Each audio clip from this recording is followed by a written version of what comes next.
bon sama naan ataay baa ngi dem man moom bu amee naanaa rek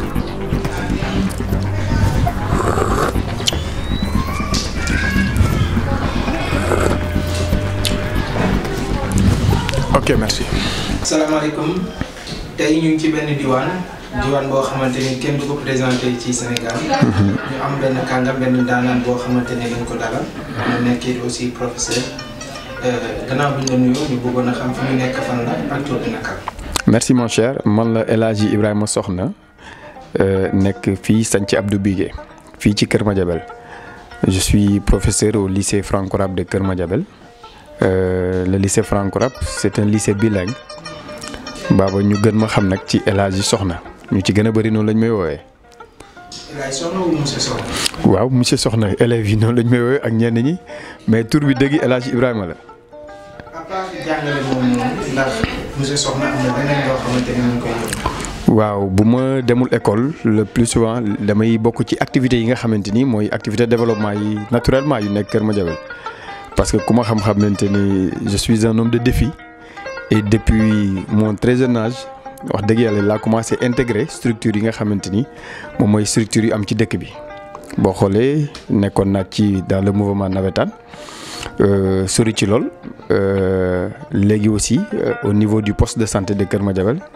je suis le secrétaire exécutif du CDS CDS moom mooy comité de développement sanitaire. présentation brève kan mooy monsieur Sokhna jaar-jaaram lan lañ ci mën a tënk loo xamante ni dinañ ko may ñi nga xamante ne ñoom ñuy seetaan. merci beaucoup monsieur Sokhna moom c'est un produit du Sénégal c'est un doomu Kër Madiabel la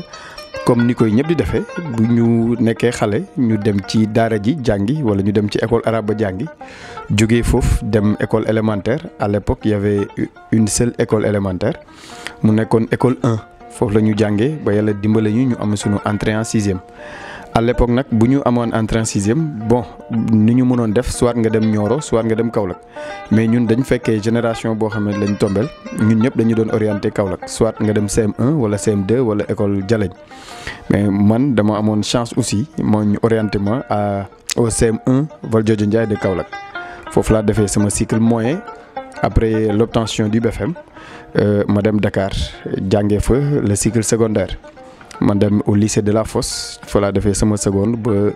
sama terminale foofu laa amee bac bi ma amee bac nag ñu orienté ma à la faculté des sciences ma jàng foofu bi ma jógee foofu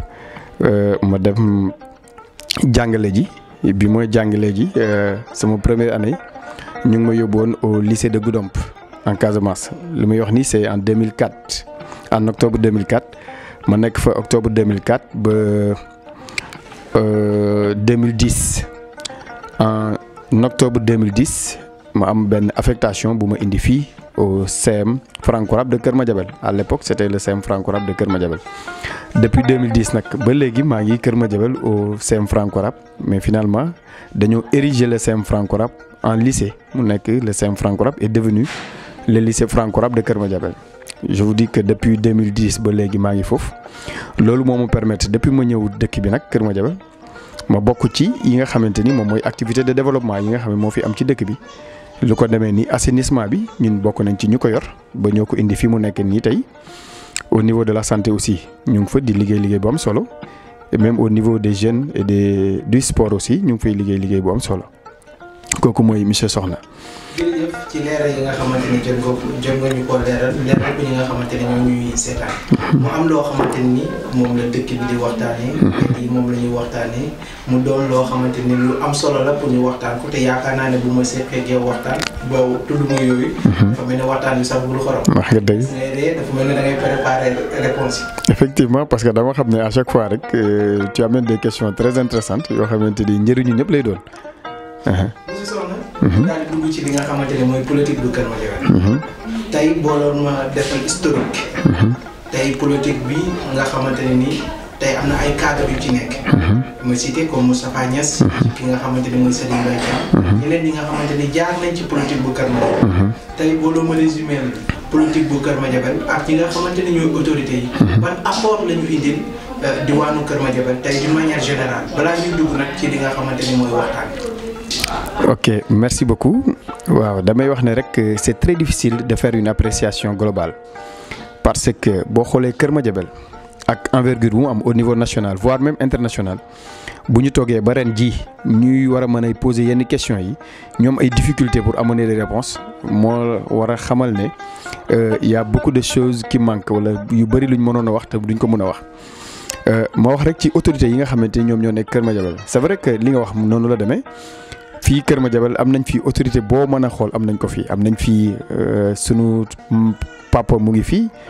muy sunu lépp muy El Hadji Moustapha Niasse mu occupé fii ay postes yu am solo ci appareil bi nga xamante ni ci la ñu nekk muy ci état du Sénégal moom aussi wax dëgg yàlla lim nga xamante ni foofu la waroon taxawee wala foofu la taxawee ñun dañu gis ne am na ci yu bëri yoo xamante ni manqué na bien vrai que nag lu bëri mu ngi koy jéem fii. lu bëri mu ngi koy jéem mais gis nañ ne par rapport ak fi réew mi toll ak les exigences li nga xamante ni moom lañ soxla fi mu toll nii jàpp nañ ne am na ci lu des lu mel noonu aussi la ñuy wax ci sunu ministre bi nga xamante ni moo ngi fii c'est vrai que il a essayé mais wax dëgg la fi ñu ko doon xaar ak fi mu yegg si am na différence bu xaw a am doole. gis nañ ne moom par exemple nekk na fi ministre de l'éducation nationale bi mu nekk ministre de l'éducation nationale fii ci Kër Madiabel ñëpp xam nañ ne Kër Madiabel li mu yaakaar mooy xale yi li mu yaakaar mooy ressources humaines de qualité bi mu fi am te dañ xool ñun ñi nga xamante ni ci acteurs yi lañ bokk surtout ñun enseignants yi gis ne li ëpp ci dëkk bi yëpp ñiñ ko yaakaaree ci école sénégalaise bii la ñu génnee ñu jàppoon ne bu ñu amee koo xamante ni mu ngi bokk ci ñun yàlla def mu nekk ministre de l'éducation nationale dinañ gis suñu bopp trop ci ministère boobu li ma bëgg a wax foofu rek mooy dañ doon xaar ñu am un lycée moderne dañ doon xaar ñu am laboratoire yoo xamante ni c'est bien équipé dañ doon xaar ci moom aussi ñu am des salles informatiques yoo xamante ni yu méngoog jamono la dañ doon xaar yeneen infrastructure yoo xamante ni wax dëgg yàlla école da koy soxla boo xoolee Kër Madiabel yow boo demee par exemple nga dugg ci biir dëkk bi ñu wan la fi nga xamante ni foofu la xale yi tout tànk yi di jàngee par exemple xale yi nga xam ne duggaguñ école xaw ma maternité laa koy tuddee wala xaw ma case des tout-petits ñu wan la fi ñu jàngee ñu wan la ci conditions yi ñu jàngee boobu rek yow am na ci leneen luy nekk sa xel mi da ngay jàpp ne fii am na ci ñoo xamante wala amul ñoo xamante ni ñu leen waroon mën a dimbale ci fànn woowu. donc c'est des problèmes te ñi nga xamante ni ñoo am dayo pour dimbale leen mooy ñi am ndombo tànk yoo xamante ni ñu ngi ca kaw ñu ngi nekk ci instance de décision yi mais malheureusement. dañuy jàpp ne wala dañuy dem ba gis ne ñoom dañuy fàtte Kër Madiabel wala Kër Madiabel parfois nekkul seen priorité loolu la ñu mën a jàngat ci loolu. parce que tey bu ñu jëlee Serigne Mbaye Thiam wala ñu jël Moustapha Niasse ñi nga xamante ni tey am na ay nomba tànk yu rëy tey ñu nekk ministre nekkuñu ministre wu Kër Madiabel mais dañoo nekk ministre national. ndax li Kër Madiabel war a am nekkul ne loolu la waa Bambey war a am loolu la waa Ziguinchor war a am yeneen i gox yi loolu la ñu war a am. non favoritisme mënul am ci foofu parce que man lu ma jàpp mooy Sénégal c'est un pays c'est un et indivisible benn réew la rek réew moom nag bu fekkente da ngay defar foo taxaw defar rek defar nga loolu laa jàpp te ñun dañuy am lu ñuy faral di wax mooy bay sa wewu tànk parce que fi ñuy defee appréciation yi fii la war a doon man dama gis ku mel ni Idriss Seck mosuma ànd ak moom mais dafa nekk koo xamante ni ku ma naw la gis naa ne bi mu fa amee ndombo tànk ci nga gis Thiès am beneen karkanam nga gis Macky Sall récemment bi nga xamante ni moom it am na ay ndombo tànk nga gis lu mel ni Fatick commencé rayonner c'est parce que ñi nga xamante ni nekk nañ fa gëm ne ñoom dañ fa dëkk pour ñoom obligation la ci ñoom ñu defar seen dëkk ba ñun aussi ci foofu la ñuy xaar sunu njiit yi nga xamante ni Kër Madiabel jox nañ leen lu nekk ñoom aussi au retour pour man yoon la wala dafa jaadu li nga xamante ni mën nañ ko ci seen xam-xamu bopp wala li nga xam ne am nañ ko ci seen am-am wala li nga xamante ni wax dëgg yàlla ñoom yor nañ ko seen capital relationnel ñu mettre ko au service de Kër Madiabel pour que Kër Madiabel wuyoo turam. donc bu ñu jugee ci loolu ñu dem ci li nga xamante ni mooy dañ dëpp émission. monsieur Sokhna cité nga ko léegi ne da nga bokk ci benn mouvement en même temps nga nekk nit koo xamante ni ngay œuvre wu ci li nga xamante ni mooy politique. tey ñun gis nañu ngi war a jëm élection locale muy mbiru local Monsieur Sokhna fan la fan mooy parteem kan la àndal wala moom dafa ber langaay boppam wala Monsieur Sokhna daal fu mu bokk. merci beaucoup waaw loolu moom dinaa ci sawar indi ay leeral bu baax a baax a baax a baax man fi may wax ak yow nii carte bi ma yore carte Pastef la je suis de Pastef mais élection locale yii ñuy jublu élection gox-goxaan la élection pour Kër Madiabel la élection pour Nioro la li ma jàpp ba jàpp ko mooy ne pour defar dëkk bi la l'intérêt de Kër Madiabel doit primer sur toute chose moo tax loolu ñun dañ ci commencé woon di liggéey depuis fort longtemps depuis mën naa la wax ne depuis fin 2017 ñu ngi amoon benn projet te projet boobu moom la ñu doon ci loolu la ñu doon liggéey moom moo ñëw nii ba ren ji ci loolu la ñu nekk te mouvement bi nga xamante ni moom la ñu juddule woon en 2017 en fin 2017 moo lay wax ni moom mooy le mouvement ànd ngir Kër Madiabel te mouvement ànd ngir Kër Madiabel boobu nag pare na pour dem ci élection locale yii pour laaj baatu askan bi man ci mouvement ànd ngir Kër Madiabel ci laa nekk. mooy naka la ñu def ba am un Kër Madiabel boo xamante ni day nekk Kër Madiabel bu neex a dundee nan la ñu def ba li nga xamante ni gis nañ ne Kër Madiabel ay rëq-rëq la ñu jubbanti ko nan la ñu def pour Kër Madiabel waa yëpp gis seen bopp ci dëkk bii ci Kër Madiabel loolu je pense que mënoo ko dindi ak politique parce que politique définition bi boo ko xoolee càmbar ko ba ci biir doonul lu péjoratif nekkul lu bon politique jàpp naa ne bokk na ci lu gën a sell ci lu nit war a def mais attention nit ñi dañ ko jox benn connotation bu xaw a négative connotation boobu nag ñi koy def wala ñi nga xamante ni ñoom ñoo koy defee nu mel noonu loolu moo tax parfois ñu jël mot bi am fu ñu ko dëkkale mais boo jëlee mot bi ci quintessence bi politique mooy naka la ñu def ba fu ñu dëkk gën a ñoŋ naka la ñu def ba li ñu bokk mu ñëpp gën ci gis seen bopp je pense que ñun ci loolu lañ nekk moo tax à un moment donné li ngay wax noonu en 2017 bi ñu créé lii parce que nag ci constat la ñu demee dañu dem ba gis ne bu ñu jëlee Kër Madiabel comparé ko ak dëkk yi nga xamante ni ñoom la jegeel dafa am benn fossé bu ngand bu ci nekk dafa mel ni ñi nga xamante ni dañuy course kii yore benn mbaam buy bañ keneen ki yore benn oto Mercedes yu mujj génn ñu gis ne gab bi wala différence bi dafa sore trop mun naa jox ay exemple damay dem man ñun dañuy tukki ñun ay enseignant lañ ñun ay acteur lañ ñun ay lu nekk lañ dañuy tukki di dem fu nekk da ngay dem Passy gii nii nga gis ne dëkk ba am na yu bëri yoo xamante ni ci ces 10 dernières années yi la fa am ñenn ñoo ko fa indi mooy waa dëkk ba nan lañ ko fa indee ci seen i pexe wala ci seen i moyens wala ci seen xarañte wala ci seen i relation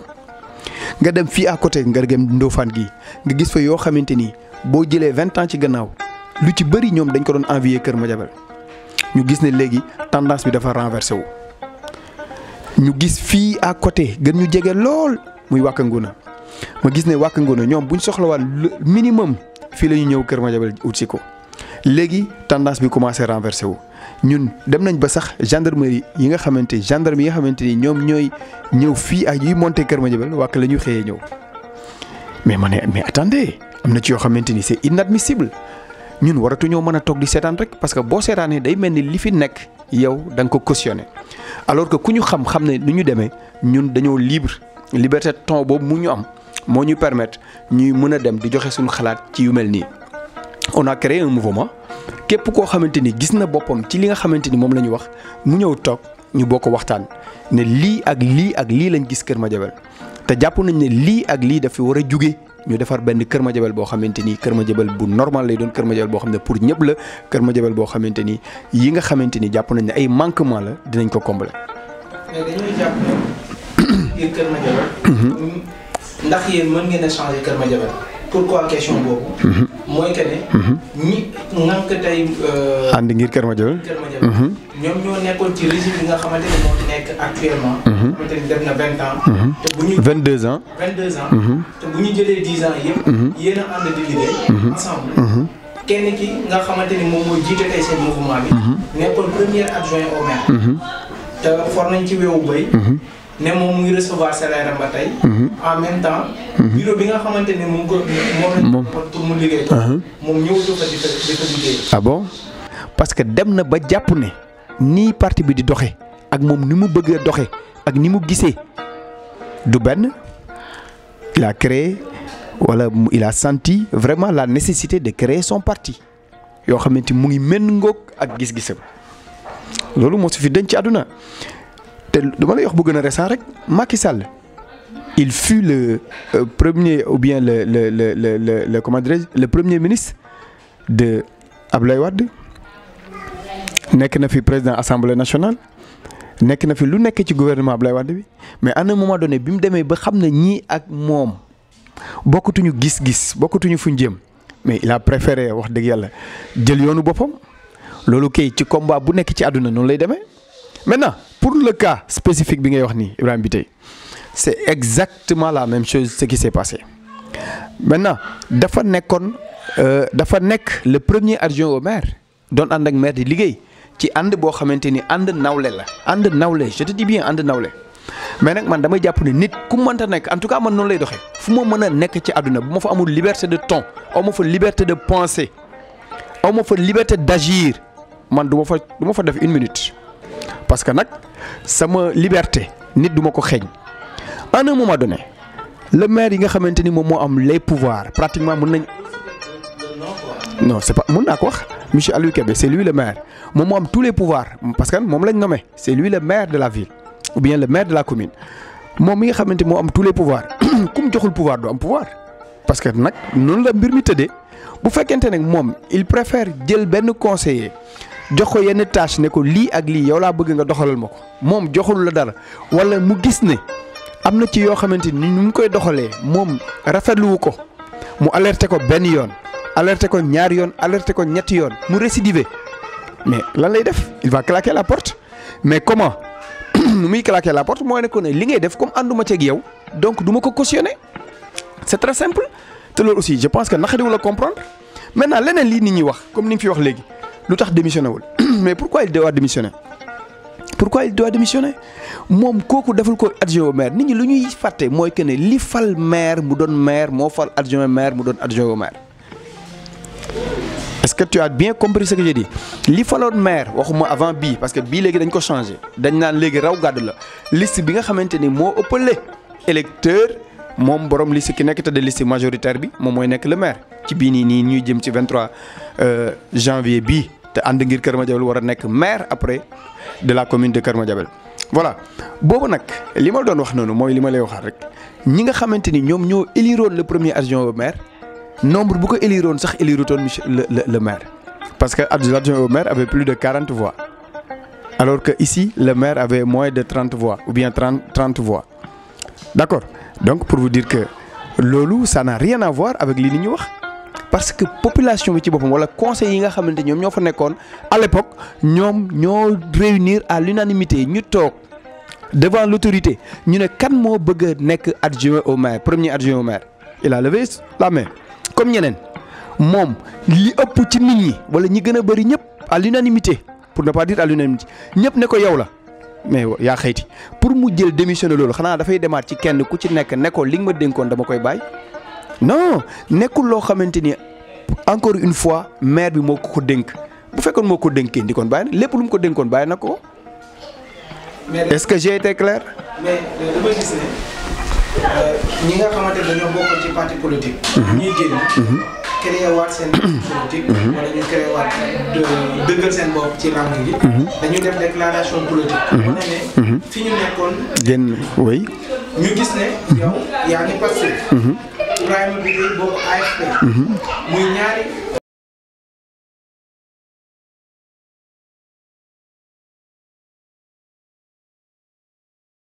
bokk ci parti bi. ñu dem ci élection. yow nga versé langue bopp. kon mën nañoo jàpp ne. ñoom monsieur Sokhna. ak ki nga xamante ne mooy Ibrahima Bitèye. defuñu déclaration politique wala bokkuñu fee. mais dañoo versé langue bopp kon discipline de parti boobu ñu respecté wu dara. non xam nga nag nit ñi dañuy def ay confusion yu bëree bëri xam nga des fois parfois mot bi day ñëwaat discipline de parti et en plus lan mooy déclaration politique déclaration moom mooy nga dem taxaw ci mbedd mi wala nga dem taxaw ci benn lieu aux médias yi ñu ñëw nga def déclaration ñu filmer la ñu ne def na déclaration loolu la. loolu mooy déclaration est-ce que déclaration dafa am lu ñu figé wala dafa am loo xamante ni moom lañ teg ne lii mooy déclaration boo nii lañ ko war a defee teg amul ci benn je défie quiconque kenn ku la mën a waxal ne lii moom nañu defee déclaration mooy nga dem au média bi mu taxaw nga wax li ngay wax loolu mooy déclaration non dafa am tànk rek ma wax la man fi ma nekkoon jógewuma fa je suis du Pastef d'accord moom Ibrahima li ñu àndee du lii li ñu àndee c'est pour Kër Madiabel encore une fois s'il te plaît encore une fois c'est pour Kër Madiabel boo xoolee ñun suñu devise lan la c'est l'unité dans la diversité ku amul gis-gis bu rëy nag mënu ko percevoir parce que c'est très profond l'unité dans la diversité ku amul gis-gis bu sori mënoo percevoir texte bi wala phrase bi mooy ne fu la neex faral mais quand Kër Madiabel a besoin tu viens et répondre présent. daw ma ci dara na ñëwaat. non dama la laaj ba xam ndax Ibrahima bi dee def na déclaration politique. non xam nga loolu question boobu noonu il faudra poser la question là à Ibrahima bi parce que man ak moom bokkuñu parti. yow en personne ndax bind nga lettre wan ne waa Pastef. man du ma bind lettre parce que démissionné moo Pastef. mais Pastef ñoom am nañ koo xamante ne moom lañ tànn ne kii moo war a jiital Pastef. non attention de foofu moom xoolal sabar gu tas la je te dis bien parce que normalement bu fekkente non sànni ma xeer kenn man du ma sànni xeer kenn mais dama lay wax rek lu logique bu fekkente ne dañuy wax logique pour logique normalement bu fekkee ne logique pour logique ndi kon ñi ngay wax noonu ndi kon dañu dem ci Yewwi Askan Wi parce que Pastef ci boppam dañoo ratifier signer convention bu Yewwi Askan Wi ne képp ku ci nar a dem moom nanguwul candidature am dem ci fi nga xam ne fa la Yewwi Askan bi am candidat dañ bëgg candidature bu Pastef mu rangé wu ci la décision de Yewwi Askan Wi d'accord ici tel n'était pas le cas ici à Kër Madiabel donc parce que tey. waaw non def la nag ma wax la parce que mbir mi nag ki ci nekk mënoo ko gën a xam ki ci nekkul quand même non ki ñu jiital fii Kër Madiabel Yewwi Askan Wi je le connais très bien xam nga ko xam naa ko waaw je ne veux pas faire sa promotion moo tax du ma ko tudd fii moom ki ñu jiital xam nga ko donc xam nga ne ñi nga xamante ni ñoom ñoo des ci Pastef ci instant yi may wax ak yow amul kenn koo xamante ni pilier wu na ci ànd dem ci Yewwi Askan bi. jàpp ngeen ne Aliou Kébé dootul bokkati ci làng gi. ngeen jël seen ndënd teg ko pour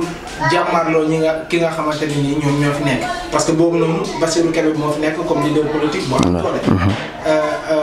ki nga xamante ne mooy Abdoulaye Diatta yaakaaruñu woon ne dina bokk ci làng gi. ngeen ne nañ jiital Ibrahima bi tey pour moom mu gagné ko. dina Lamine Mbow génnee fee. per làng boppam. yéen ngeen génn fële. per làng boppam. seen làng bopp. ndax boo leen boole woon seen doole yi nekkul ne loolu moo doon combat mais seen calcul yi ndax nekkul ne moo leen nax. waaw dama lay réconforter rek pour man y a rien de calcul pour man dañ am benn obligation morale pour Kër Madiabel c'est vrai que l'idéal moo nekkoon ñu booloo loolu moom ku doful aussi xam na loolu l'idéal moo nekkoon ñu ànd doon benn say mën a jàmmaarloog li fi nekk loolu moo nekkoon idéal bi mais devant l'impossible aussi nul n'est tenu li ñu bëggoon mooy ñu préserver loolu ba échéance yi jot ñun ñëpp ñu ànd xàccandoor dóorandoor maintenant bi nga xamante ne lii am na c'est vrai que damay saluer de passage ñi ngi fi tudd léegi ku mel ni Bass Kébé il a toujours œuvré pour Kër Madiabel loolu moom ku doful dëkk Kër Madiabel xam na ko mosuma ànd ak moom ci politique mais xam naa ne lu bëri liggéey na ko fi parce que man étant élève ñëw na doon na nekk école 1 bokk ci ñi nga xamante ne dañu doon defal cours de vacances ñu ngi ko ci gërëm di ko sant ci loolu parce que étant aussi responsable d'ASC ñëw na fii may ASC bu nekk benn lot de matériel ak xaalis boo xam ne bu am dayoo la te instant yooyu bi ñu koy def soxla woon nañ ko trop Bass moom wax dëgg yàlla jàmbaar la ci fànn woowu bien vrai que yorul woon ay ndombo tànk yu xaw a extraordinaire comme ñi nga xamante ni ñeneen ñi nuñ ko yoree loolu moom beneen affaire bi aussi muy ku mel ni Ablaye Diatta mun nañ ko remercier parce que am na lu mu fi def moom it kenn du niee ne defu fi dara jël na fi ay nit ñu liggéey voilà mais man li may faral di wax ñeneen ñi par rapport ak jël ñu liggéey ak par rapport ak laaj baatu askan wi doon maire pour man c'est deux choses diamétralement opposées man dama gis ne moom c'est vrai que mag nañu trop parce que maa ngi dégg mu naan léegi tey dafa war a dem retraite keroog ci waxtaanam bi mu doon waxtaan ak ñun loolu wax nañu ko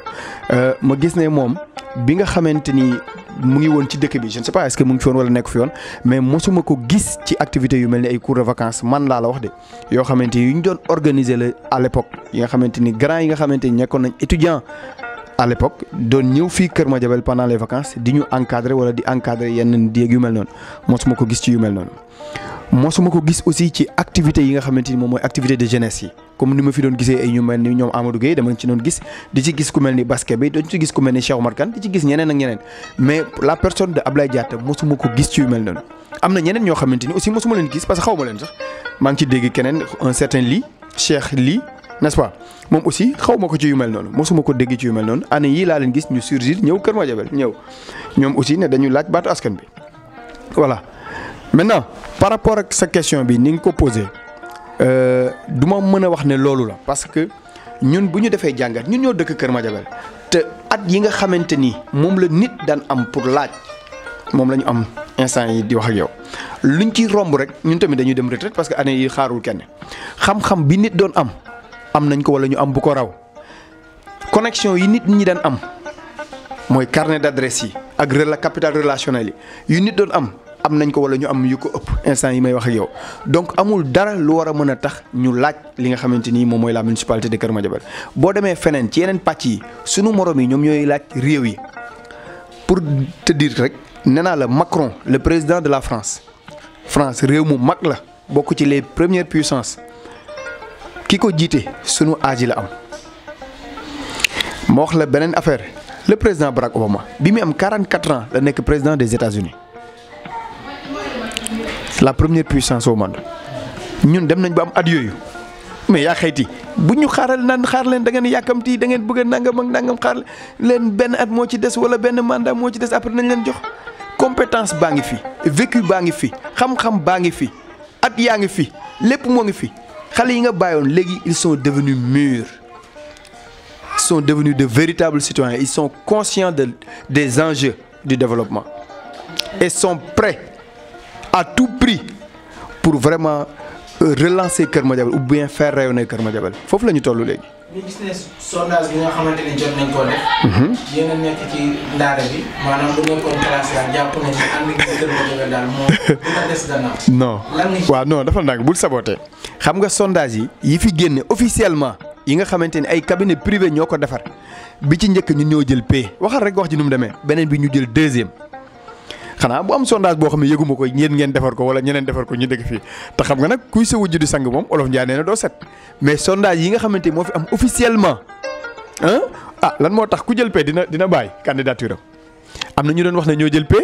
bi ñu ñëwee xaar seen waay mu ñëw waa ji dane moom dematul élection non le ministre Serigne Mbaye Thiam déggoo foon nañu ne le ministre candidat lay doon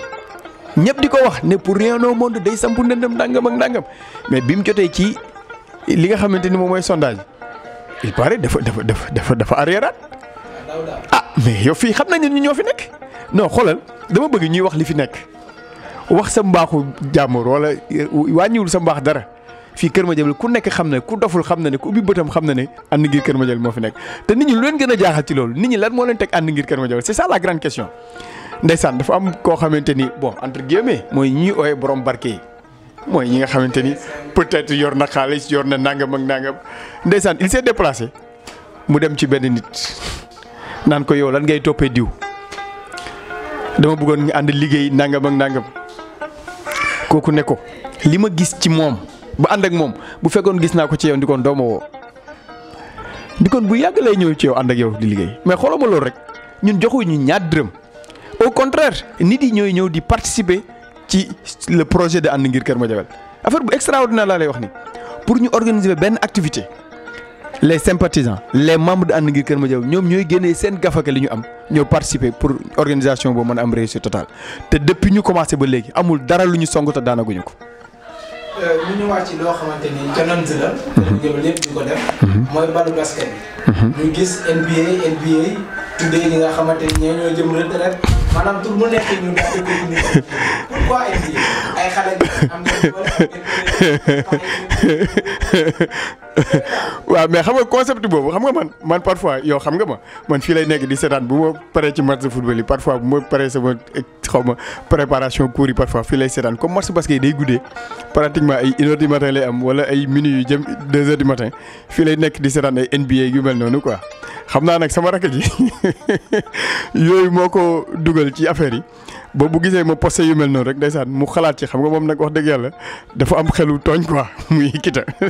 ci la capté capturer affaire yi mu ne ñoom ñooy NBA. waaw mais nab moom xam naa bu ñu yàlla mayoon toon beneen jotaay di kon naa la gën a xóotal ci nab bi parce que nab moom boo ci duggee rek mën naa am ci biir nga jëm quoi. mais paa yi da ngay na jàpp ne ñoom mënuñoo zongale bari mënuñoo daw yooyu noonu. non NBA moom xam nga ku ci nekk ni muy mel moom NBA moom il faut être très frais mooy ne bu fekkente ne amoo physique dëgg mënoo ko ku xiiboon du ko def non ku xiiboon nekk fa daal en tout cas par rapport ak ñi ma gis fële ñoom ku ci dem NBA waaye di nga wëccu ndox. ñu gis ne instant bii nii ñëpp a ngi posé la question. ndax ànd ngir Kër Madiabel bi ñu ko joxee mairie bu Kër Madiabel. la municipalité. ndax dañ mën a yembal li nga xamante ni mooy liggéey bi. macha allah parce que suñ si koo xamante ni borom baat la wala borom barke la wala koo xamante ni tey nekk na au top ñu xam ko par rapport ak opposants yi nga xamante ni ñoo fi nekk parce que bu ñu waxee dëgg rek moment bii ñu nekk nii. ñaar ñii ñoo nekk au top. muy Aliou Kébé ak ki nga xamante ni mooy Laye Diatta maanaam ñi si ñëpp. ñoom moom dañ ne ci. outsider yi quoi outsider. ci marché bi quoi. ok fu may dalee rek ci loolu.